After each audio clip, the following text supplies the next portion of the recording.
Good morning and welcome to CrypTrade. So today, ituturo ko sa inyo kung paano bumili sa PiChain Mall gamit ang inyong PiCoin. So ang kailangan nyo lang gawin, i-open niyo inyong Pi browser. So nandito tayo sa ating front page ng ating Pi browser. Then ipipaste po natin dito yung link ng PiChain Mall. Ito yung official PiChain Mall link. I-load ninyo. So yan. So ito, makikita ninyo, ito na yung pinaka-shop. Okay, naka-global yan. Kung makikita ninyo, meron tayo makikita ditong global. Ayan, global. Pwede ninyong piliin yung Philippines. Philippines, piliin natin. Punta lang kayo sa letter P para mas mabilis. Then ito, makikita nyo Philippines. Yan. Yun. Okay, so ang next na gagawin ninyo, kung hindi pa kayo naka-login sa inyong account, ay may makikita kayong login dito sa area na yan. Login muna kayo, then ang kailangan nyo lang gawin, i-approve or allow. Okay, ito yung lalabas sa settings ninyo. Sabihin nakalagin na kayo. So meron tayong mga paninda dito sa ating shop. Pwede kayong bumili ng product ko dyan. So mamaya, ito check natin. Pero bago kayo mag-start bumili, kailangan nyo munang i-set up ang inyong mga account. Yung security settings, ito yung tinatawag nating 2FA code, importante po yan. Kailangan nyong i-set up ang inyong wallet address, inyong delivery address, and inyong email. Okay, kailangan ma-verify yung apat na yan. So kapag na-set na ninyo, so pwede na kayong mag-order at magbenta dito sa PiChain Mall. Para lang po siyang Shopee or Lazada. So, ang next na gagawin natin, papakita ko sa inyo kung paano bumili dito sa PiChain Mall. So naka-Philippines, no? Kailangan nyo muna pumunta dito sa home. Nandito sa home yung mga product. Then sa Philippines, piliin nyo, ipipilter nyo siya, ayan, Philippines. Then may kita nyo yung mga product dito sa ilalim. Ayan, ito kagaya na ito, paninda ko ito, original Taiso tumbler. Ayan, pwede nyo i-click yan. Pag kinilik nyo yung shop ko, kunyari ito, kinilik nyo yan, ayan, ito lalabas yan, may kita nyo yung product ko, yung details ng product, ayan. So may kita nyo siya, i-scroll nyo lang. Hindi ako pwedeng bumili sa shop ko, okay? Pero pwede nyo i-collect. Ayan, may kita nyo, meron ditong collected na, mapupunta po yan sa favorite ninyo or doon sa favorite item na product na gusto nyo, or yung shop pwede nyo i-collect, or yung item na gusto nyo bilhin. Susubukan natin bumili gamit yung ating PiCoin. So meron akong gustong bilhin dito na product, bibili natin to, self-development ebook. I-click mo yan, yung product na nagusto mo or napili mo, click mo yung buy. Pagka-click ninyo ng inyong order, makikita ninyo ang inyong delivery address dito sa taas. Kailangan tama information. So dahil ebook ito, baka by email isend sa akin. So kung product naman ang bibili ninyo, kagaya ng mga shampoo, tumbler, bag, notebook, meron tayong mga binebenta. So dapat tama po yung address, delivery address na nakalagay sa inyo para po ma-deliver sa inyo yung inyong mga product. So ngayon, bibili tayo ng isa, 4 Pi, submit order. Ito yung lumabas, yung sumunod na process, pay now. Ngayon, may dalawang option dito na pagpipilian. Pi Wallet Pay, ito yung Pi Wallet. Yung nandun sa home screen, kung makikita nyo, merong Pi Wallet. Directed to doon, i-direct kayo doon. Ngayon, kapag ito naman pinili nyo, balance pay, yung available balance na meron ka sa PiChain Mall. Ngayon, ang gagamitin ko, ito na lang, balance pay, kasi may balance naman tayo sa ating PiChain Mall. Mas madali yon. Pero sige, subukan natin itong Pi Wallet, kasi mostly nasa Pi Wallet yung inyong mga pambayad. Testing natin, gamitin ito. Click natin pay now. Tayo natin kung may balance yung aking wallet, no? Ito yung lalabas. I-direct kayo sa Pi Wallet. So ibig sabihin, ito yung official link ng ating Pi Wallet. Tama yan. Ang gagawin nyo, pay with Pi. So nakalagay dito 4.12 Pi. Tapos kasama yung transaction fee.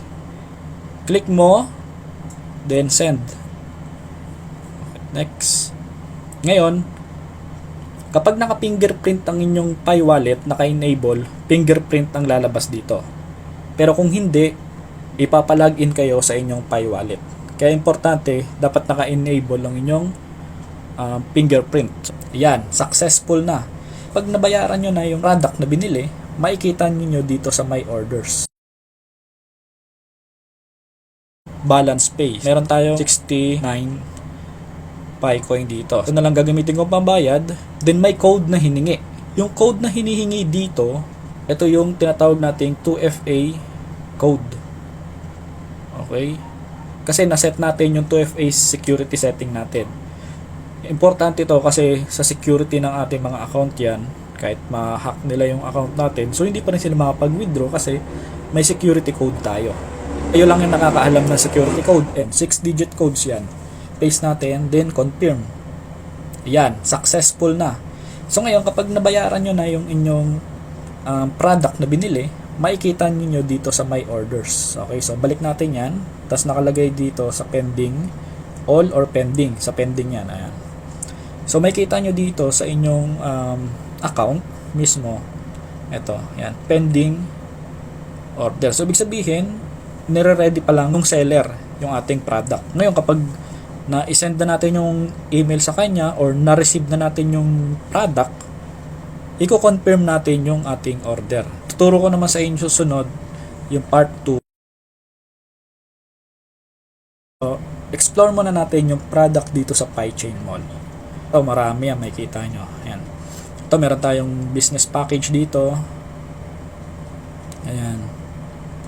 May business package tayo sa pabango. Then may shampoo tayo na binibenta. Ayan. ES Enterprise. So kapag nakita nyo yan, pwede nyo i-click yan. Kunyari ito, Taizo. Nakita nyo yung shop ko. Then click nyo rin tong ES Enterprise. Ayan. So may kita nyo na lahat ng product nandito. Ayan. May kita nyo lahat ng product ko. Then scroll nyo lang pababa. Yung iba naglo-loading. Ayan. Hintayin nyo lang mag-load. So meron din tayong binibentang charger dito. 60 watts. Fast charging. Ayan, then meron din tayong mga school supply na notebooks. Ayan. Okay, may bigas din tayong binibenta rito. Ayan yung mga product natin. And then may damit din tayong mga binibenta. Ayan, mga damit, jacket, pambabae. Then may Lucky Me rin. Ayan, Lucky Me. Ayan. Yung mga favorite din yung Lucky Me Pancit Canton. May bigas din tayong binibenta. Then may roll-on din, Belo. Ayan, then meron din tayong chili garlic na binibenta. Dito sa chili garlic, 10 pieces to. Ayan, 47 pi lang. So, pwede nyo nang pang-open as a negosyo. Ayan. So, naglo-loading lang yung ating mga pictures. Medyo mahina yung internet. So, ayan. Ayan, ito. Chili garlic. So, pwede kayong umorder dyan. Pwede nyo bilhin. Okay, so ganun lang yung process ng pagbili dito sa ating PieChain Mall. Napakadali lang. So, kapag na-receive nyo na yung product, napasok na yun. Ngayon, makikita nyo rin pala dito, no? Yung ating ratings. Ayan, yung ratings. Ito yung mga umorder po sa atin. Ayan. Ito yung mga ratings. Ayan, ito. Ayan. 5 star, nice product, very good. Only Picoin. Ayan, ito yung chili garlic natin. Ayan. 5 star. Ayan, mga 5 star. 5 star. Ayan, favorite online store. Ayan, thank you so much. Ayan. Ready na sa pasukan. Bumili siya ng umbrella. Ayan. Ito, bumili rin ng ng bigas. Ayan, bumili ng bigas. Ito, nag-order ng business package. Ayan. So, marami na tayong na-deliver. So, ito, meron din tayong school supplies. Ayan. Ready na for school supplies. Wala pang 7 days na i-deliver na. So, ayan. So, kung mga kailangan nyo, check nyo dito. Baka meron kayong product na magustuhan na bilhin, no? So, yun lamang po. And susunod yung part 2 kung publish ng product. Pwede po kayo nagbenta dito sa PieChain Mall. May mga paninda kayo, so pwede kayo mag-post dito. Ituturo ko sa inyo step by step. And bye-bye!